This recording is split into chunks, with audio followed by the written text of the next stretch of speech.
Hello there and welcome to ACIN AKT. Abim here, and today I just thought I would just jump on and speak about what to do to get yourself ready for GP training, mainly because I have got a few friends who are starting, particularly who haven't got NHS experience, and a lot of them are feeling a bit overwhelmed as to the preparations for starting GP training and what to expect when they start the job.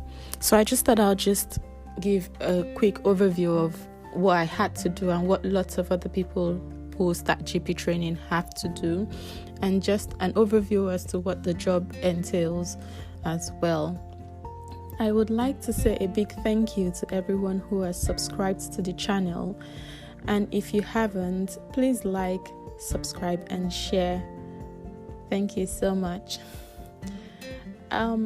I would start off by saying congrats to you for getting through the selection process, because it's not entirely a very easy process, and you deserve a huge congrats and a huge pat on the back for making it through. So yeah, well done. By now, you must be inundated with the volume of correspondences from HEE, from Tier 2 sponsorship.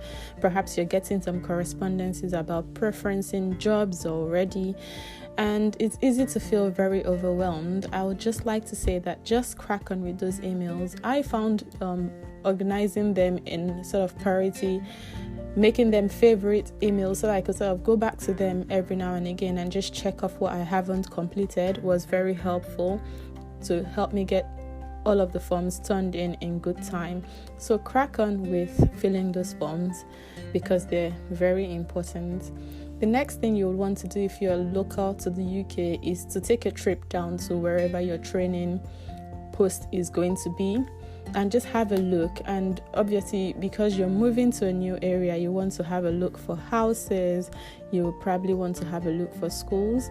If you've got family. If you're looking at houses and you think you're in a good place financially, it might be worth buying a property as well, because you're going to be in that location for the next 3 years and perhaps more if you decide to take up a job in that location. So it's worth thinking about maybe making a purchase if you've got enough money saved up. Also, one thing that was major for me when I was choosing where we would live was proximity to work and proximity to schools as well, because I wasn't driving when I started my training. I was looking for somewhere that had really good bus routes and would easily take me to where I worked, which was my GP practice, and also enable me to drop off my son at school. So all of these things were factored into my choice of a house. Also, when you're choosing a nursery, particularly if you've got kids in that age group, you're thinking about opening times, because some of them open a bit late, and you're thinking about finishing times just so that you can easily drop off and pick up. I've gotten some correspondences from your practice manager if you're starting off in general practice, or your rota coordinator if you're starting off in the hospital.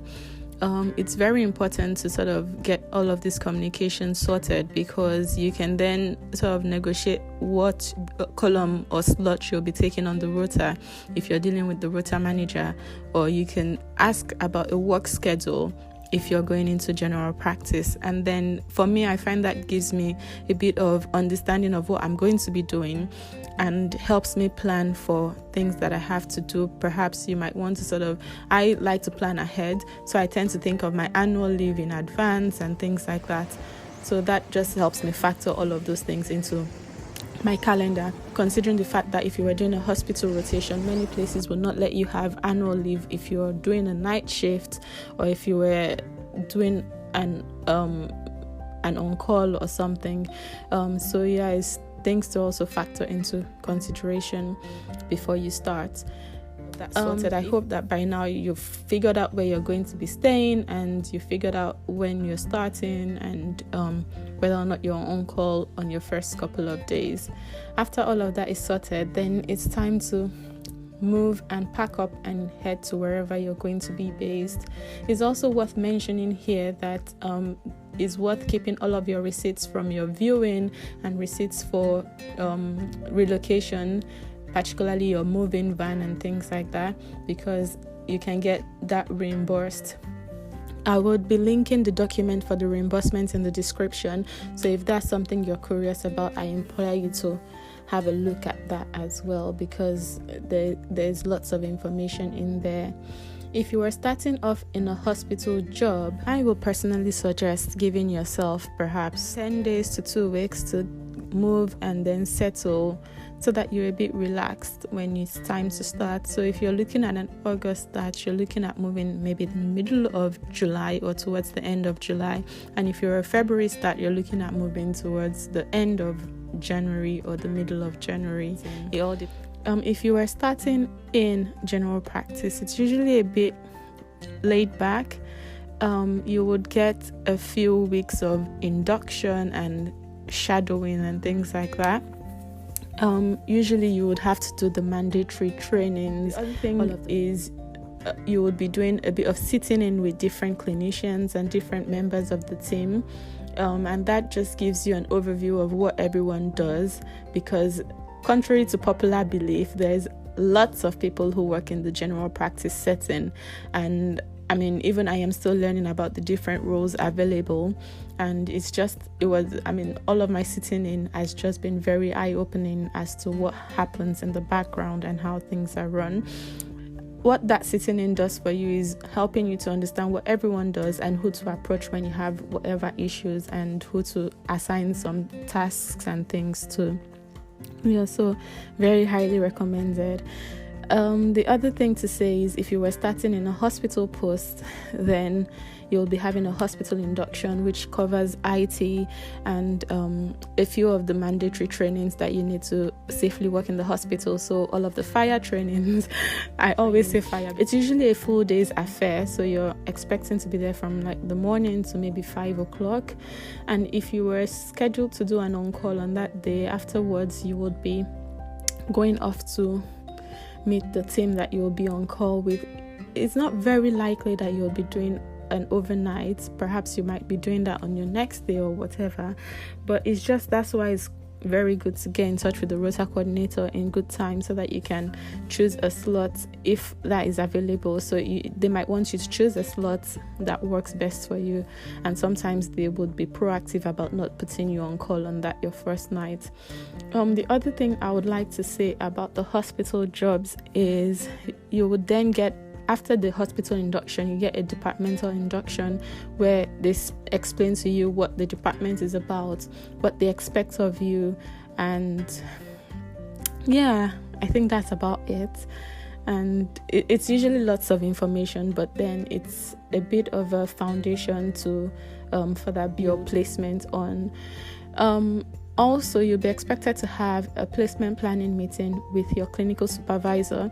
So that's the person who's assigned to you to oversee that you're doing all of the right things and getting all of your competencies in check, I would say. And you'd have a planning meeting with them just to sort of explore what your aims are for the posting and what you're aiming to achieve whilst you're there. And it's also a good place to maybe bounce ideas on what your professional developmental plan is, so what your goals are, the PDPs, and afterwards you're expected to do an entry into your e-portfolio about it. I will talk a bit more about the e-portfolio in a little while. The next thing that happens whilst you're training is the weekly release, which is our days where we go and have a teaching session. They usually would call it the vocational training scheme day, and it could be any day of the week, but it happens on that same day every week for whatever January you are, except on holidays, which would be communicated to you. If you were doing a general practice job, you're expected to always attend this training days, but if you were doing a hospital job, they understand that you might have to be on call, or you might be or you were doing a night shift or things like that, and that could affect your attendance. But it's worth planning to go to all of these because your attendance is reported at the end of the year in your e-portfolio, and you want to have a very good attendance rate. The other thing is the e-portfolio that I'll be talking about, which is currently on 14Fish. I will be doing a video later on about 14Fish and how we do our reflections and things like that. If that's something you would like, do let me know in the comment section and I will get cracking on it. But the e-portfolio is basically where you chart everything you're doing so that they can work out that you're at the end of your training competent to practice as a GP, essentially.